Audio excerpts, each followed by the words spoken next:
YB Dato Hajiji Mohano was today appointed by the Sabah governor as the Chief Minister of Sabah. I think congratulations are in order. Hi, my name is GK Ganesan and this is my dear friends GK TV. The question I want to ask you today is who in law is qualified to be the Chief Minister of Sabah? For an answer, you need to respond to two questions. First is which single party has the most seats in the Legislative Assembly of Sabah? And second, who is the leader of that party? He is the one that the Yang di-Pertua or the governor should appoint as Chief Minister. In this, the governor has no choice. So, who do you think satisfies these conditions? You're right. Why is that?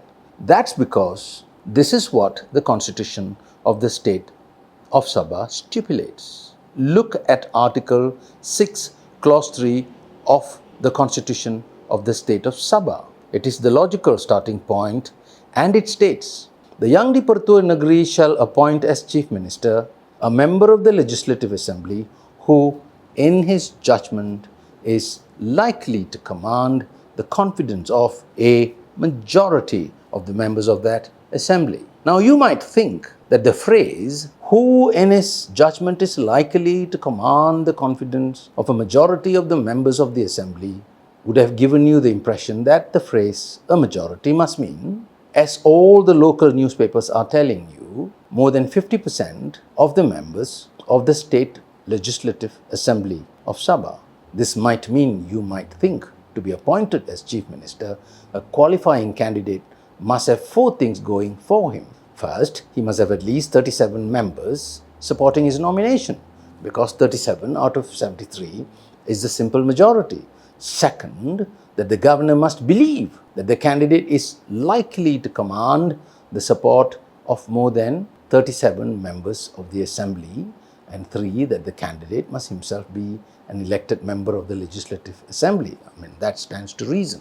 And finally, that the governor has complete and unfettered discretion in appointing any Chief Minister, because that is what Article 10.2 of the State Constitution says. Now, suppose Mr. A has the support of 37 members of the Assembly, and suppose the governor feels, although this is not a proven fact, that Mr. A is likely to have many deserters in his camp. He can hear the frogs. To the governor, this appears to be likely. And suppose he feels that Mr. B is likely to command the support of the majority of the members of the assembly, so it would appear that the governor can choose Mr. B over Mr. A. But this is not quite so. There is a strange riddle in the Sabah Constitution. It is the final clause to Article 6. It sits quietly at the end, and this is what it says. And how he says it is to limit the conditions that we discussed earlier. Remember the four conditions? It's a riddle. And this riddle, for some strange reason, exists only in Sabah. So let's look at this riddle. I'm going to call a twist in Article 6, Clause 7. That Clause 7 stipulates that for the purposes of Clause 3 of Article 6, where a political party has won a majority of the elected seats in the Legislative Assembly in a general election, the leader of such party, who is a member of the Legislative Assembly, shall be the member of the Legislative Assembly, is likely to command the confidence of the majority of the members of the Assembly. Isn't that strange? In law, this is called a deeming provision. There are four conditions that Article 6, Clause 7 requires a CM candidate to satisfy. The Sabah Constitution stipulates that before a person can be appointed as a Chief Minister of Sabah, he has to satisfy the first condition. He must be a member of the Legislative Assembly. That makes sense. Second, the candidate should be the leader of a political party, not many political party, but the one. Third, the political party must have won a majority of the elected seats in the assembly, and note the pronoun a political party. It's the first letter of the English language. Now the Sabah Constitution doesn't speak about the party. It doesn't speak about the plural phrase the parties. It does not say a combination of parties. The Sabah Constitution is specific. It points unerringly to a party, a singular party. And that's not quite enough. That singular party should have won a majority of the elected seats. This lack of ambiguity is quite deliberate. It is designed to cut down any larger concepts in Article 6, Clause 3. So, which party had won the single most number of elected seats in the last election in Sabah? You're right. And then there's the fourth point. It concerns this question. What is the meaning of the word majority? Majority does not mean, in plain language, more than 50%. It's a simple English word and it must be given its plain meaning. In law, the courts and the judges, when they use what's called the linguistic canons of construction, will give an ordinary English word its ordinary meaning. Where the legislature has used a plain word, the judges are not expected to rush to the dictionaries. Says a case called DPP versus Smith, Michael Ross in the year 2006.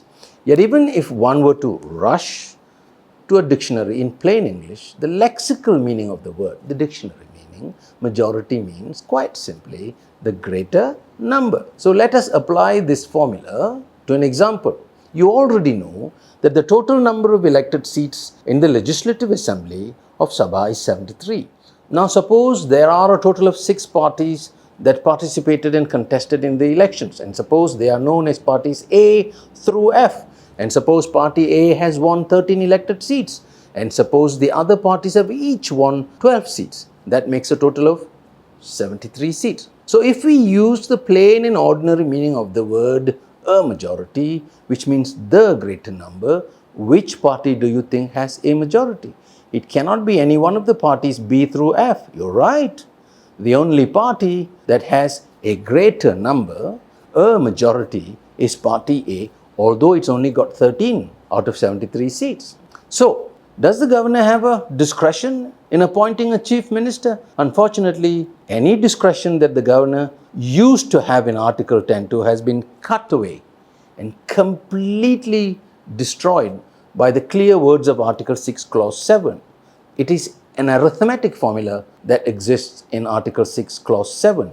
The governor cannot depart from it. He has no choice in this matter. He has no discretion in whom he appoints as the chief minister. So what is the current standing of the parties after the 2020 Sabah elections? See for yourself. Here are the results. Warisan 27 seats, PN 17, BN 14, PBS 7, Independent had 3, PKR had 2, and UPKO had 1. So the single political party with a majority, meaning the greater number of the elected seats, is, yes, Warisan. So who is the leader of Warisan? You know the answer to that question. If he is the leader, then under Article 6, Clause 7, he is entitled to be in law the Chief Minister of Sabah. So what happens if someone else outside Article 6, Clause 7 is appointed? Well, that decision is liable to be challenged in the courts. This should give rise to some interesting results soon. If this matter goes to court, I wonder how the judges will interpret Article 6, Clause 7. Thank you very much for listening, and I will see you next time.